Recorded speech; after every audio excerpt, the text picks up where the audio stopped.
Guys, তো মনি ভাব বাঘ মারা বাজারও চাইলে জ্বর পড়ে মানুষ এমন করণ করছে চিংড়ি আগড়া শক্তি পায় না। তোমার ভিডিওটা দেখো, তারপরে কিছু ক্যাচ হবে।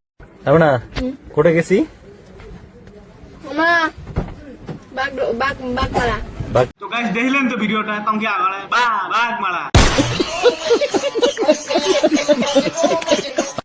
তারপরের দিন কি হয়েছে দেখবেন ভিডিওটা, তো দেখো ভিডিওটা ডাইরেক্ট চিংড়ি পিছন থেকে উঠতে পায় না। তো গাইস আজকে আমার শরীরটা ভালো নয়, মাথা বেশ করে লাগছে। তো গাইস তোমরা তো দেখলেন এমন করণ করছে চিংড়ি আগড়া শক্তি পায় না। আমিও করছিলাম তো। হ্যাঁ তোক জেলা করছিল তো সাথে কাঙ্গে আছিল কারোর সাথে না থাকলেও মাওটার সাথে থাকে। আর আজকে মানে ও তোর মা আছিল ব্যায়ামের মারছিল তো পাবলিক খেপছি ওটি মা মানে